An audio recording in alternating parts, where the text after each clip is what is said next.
Dear students, welcome to Learner's World. In this video, I'm going to talk about a short story, The Big Fish by N.P. Hafiz Muhammad, FIUGP, MDC, Commerce and Management, Understanding Kerala Narratives of Development, Commerce and Entrepreneurship, third semester, Calcutta University.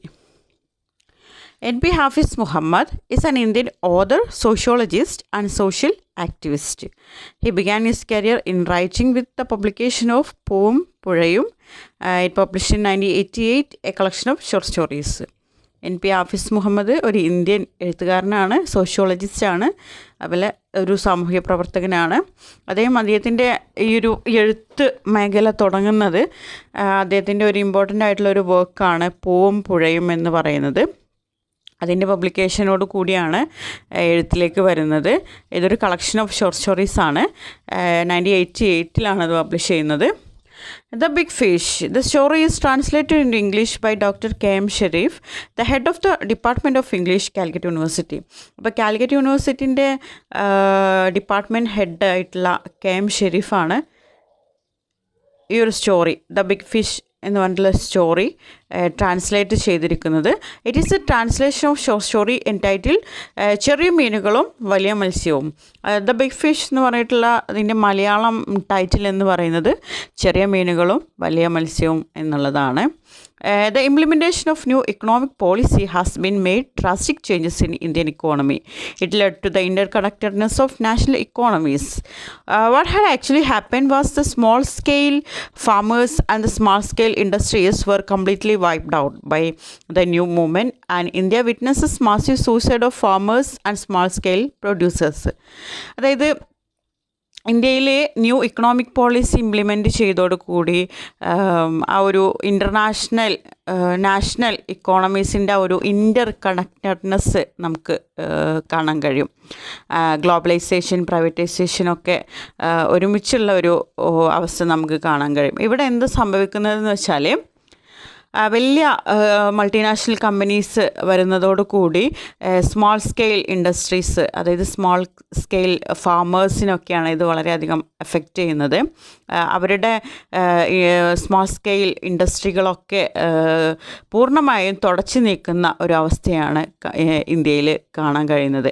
ഇതുമൂലം ഒരുപാട് പാവപ്പെട്ട farmers, അതുപോലെ ചെറിയ products, ചെറിയ ഇൻഡസ്ട്രികളൊക്കെ നടത്തുന്ന small scale producers, ചെറിയ രീതിയിൽ ഉൽപ്പാദനമൊക്കെ നടത്തുന്ന ആളുകൾ, ഇവരൊക്കെയാണ് കൂടുതൽ ഇത് എഫക്റ്റ് ചെയ്തിട്ടുള്ളത്. അപ്പോൾ ഇവരുടെ ഒക്കെ സൂയിസൈഡ് ഒക്കെ ഇന്ത്യയിൽ ഇതിൻ്റെ പരിണിത ഫലമായിട്ട് ഒരുപാട് കാണാനിടയായിട്ടുണ്ട്. The big fish portrays how this new economic policies affect the life of ordinary people. അപ്പോൾ ഈ ഒരു സ്റ്റോറി അതുമായിട്ട് ബന്ധപ്പെട്ടിട്ടുള്ളതാണ്. ഈ ഒരു സ്റ്റോറിയിലൂടെ ചിത്രീകരിക്കുന്നത് ഈ ഒരു ന്യൂ ഇക്കണോമിക് പോളിസി ഇന്ത്യയിൽ ഇംപ്ലിമെൻറ്റ് ചെയ്തതോടുകൂടി സാധാരണ ജനങ്ങളുടെ ലൈഫ് എങ്ങനെയായിരുന്നു എന്നുള്ളത് ഇതിൽ ചിത്രീകരിക്കുന്നുണ്ട്.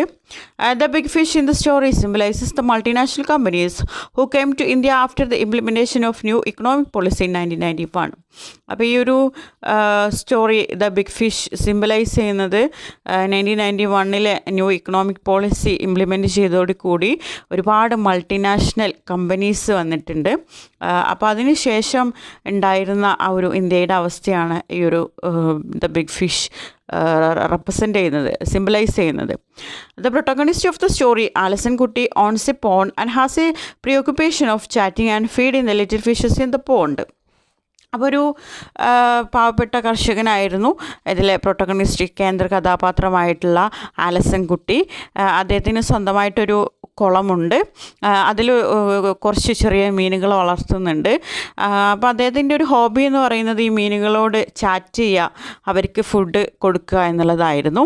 Is quite happy as he enjoyed what he did. അപ്പോൾ ഈ ഒരു ഫിഷിനോട് ഇങ്ങനെ ചാറ്റ് ചെയ്യുക, അവർക്ക് വേണ്ട ഭക്ഷണം നൽകുക, ഇതൊക്കെ അദ്ദേഹം വളരെയധികം എൻജോയ് ചെയ്തിട്ടുള്ള അദ്ദേഹത്തിൻ്റെ ഒരു ഹോബിയായിരുന്നു. അദ്ദേഹം ഇതിൽ വളരെയധികം സന്തോഷവാനായിരുന്നു. One day an agent wearing hat with the stars approaches him and explains the possibilities and profit of fish farming and suggests him to be wise. ഒരിക്കലാണ് അദ്ദേഹത്തിൻ്റെ അടുത്തേക്കൊരു ഏജൻറ്റ് വരുന്നത്.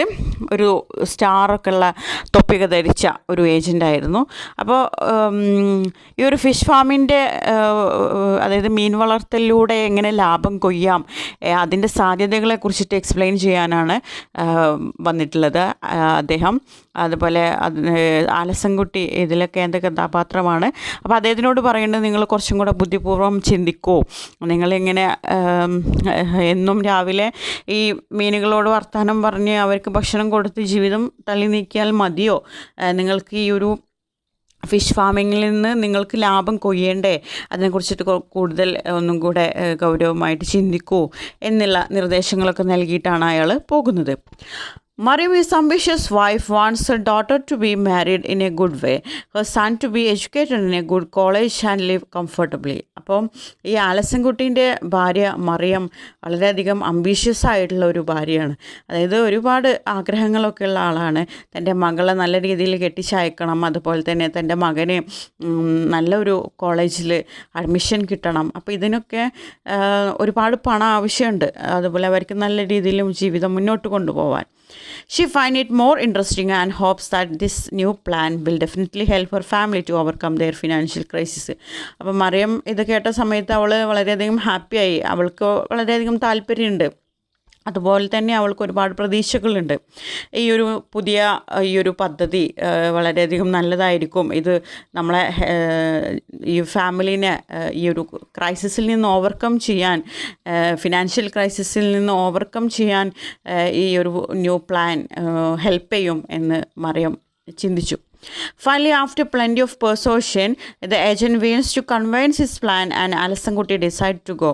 അങ്ങനെ അവസാനം ഈ ഒരു ഏജൻറ്റ് ഒരുപാട് പ്രേരണകൾക്ക് ശേഷം ഒരുപാട് ആലസൻകുട്ടീനെയും ഫാമിലിനെയൊക്കെ ഒരുപാട് പ്രേരിപ്പിച്ചു. അതിന് ശേഷം തൻ്റെ ഈ ഒരു പദ്ധതിയിൽ അദ്ദേഹം വിൻ ചെയ്തു.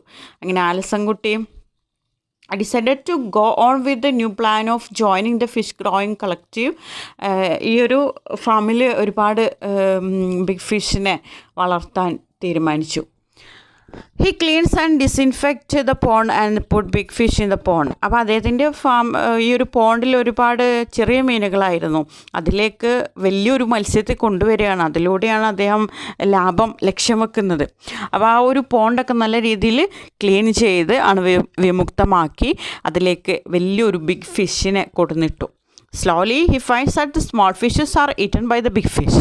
അങ്ങനെ പതുക്കെ അദ്ദേഹത്തിന് ആലസൻകുട്ടിക്ക് മനസ്സിലാവാൻ തുടങ്ങി. തൻ്റെ കുഞ്ഞു മീനുകളെ ഈ വലിയ മത്സ്യം എന്ത് ചെയ്യുകയാണ്, വിഴുങ്ങുകയാണ് ചെയ്യുന്നത്. The big fish is getting fatter by eating the small fishes. അപ്പോൾ ക്രമേണ ഈ ബിഗ് ഫിഷ് ഇങ്ങനെ തടിച്ചു കൊഴുക്കാൻ തുടങ്ങി. കാരണം ഈ ചെറിയ മീനുകളൊക്കെ കഴിച്ചുകൊണ്ടിരിക്കുകയാണ്. The story can be called as a metaphor of globalization. ഈ ഒരു സ്റ്റോറി നമുക്ക് ഗ്ലോബലൈസേഷൻ്റെ, ആഗോളവൽക്കരണത്തിൻ്റെ ഒരു മെറ്റഫറായിട്ട് നമുക്ക് പറയാൻ കഴിയും.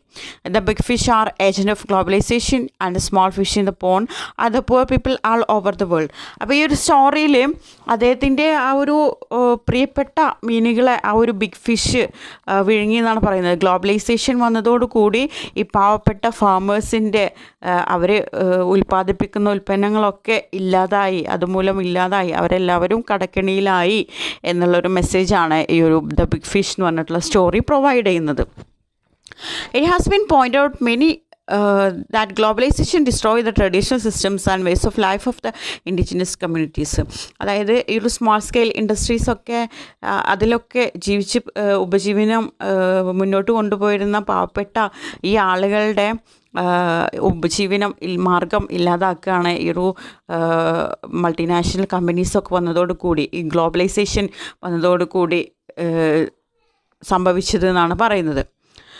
Central theme of the story is globalization and economic imperialism. The story warns against blind acceptance of modernization and foreign development models. It also emphasizes that not all change is good, especially when it comes at a cost of identity and sustainability. അപ്പോൾ ഇതിൻ്റെ central theme എന്ന് പറയുന്നത് ഗ്ലോബലൈസേഷനാണ്, അതുപോലെ economic imperialism ആണ്. അതായത് നമ്മുടെ ഈ ആലസൻകുട്ടി നല്ല രീതിയിൽ പോവായിരുന്നു. സന്തോഷത്തോടെ തൻ്റെ ആ ഒരു ഫിഷിനോ ചാറ്റ് ചെയ്ത് അവർക്ക് ഫീഡ് ചെയ്ത് ഇങ്ങനെ മുന്നോട്ട് പോവായിരുന്നു. ആ സമയത്താണ് ഈ ഒരു ന്യൂ പ്ലാൻ ഇംപ്ലിമെൻറ്റ് ചെയ്തത്. അതോടുകൂടി അദ്ദേഹത്തിൻ്റെ ഉള്ള നിലനിൽപ്പ് കൂടി ഇല്ലാതാകുന്ന ഒരു അവസ്ഥയാണ് അദ്ദേഹത്തിന് ഉണ്ടായിട്ടുള്ളത്. അപ്പോൾ നമ്മൾ ഇതിൽ നിന്ന് നമുക്ക് ഒരു മെസ്സേജ് നൽകുന്നത്, അതായത് നമ്മൾ കണ്ണുമടച്ച് മോഡേണൈസേഷനെ അല്ലെങ്കിൽ ഫോറിൻ ഡെവലപ്മെൻറ്റ് മോഡൽസിനെ നമ്മൾ ആക്സെപ്റ്റ് ചെയ്യരുത് എന്ന് പറയുന്നുണ്ട്. അതുപോലെ എല്ലാ മാറ്റങ്ങളും നല്ലതിനല്ല എന്നുള്ള ഒരു വാണിംഗ് കൂടി നമുക്ക് നൽകുന്നുണ്ട്. അതായത് നമ്മുടെ നിലനിൽപ്പ് നഷ്ടപ്പെടുന്ന മാറ്റങ്ങളൊന്നും നല്ലതല്ല എന്നുള്ളൊരു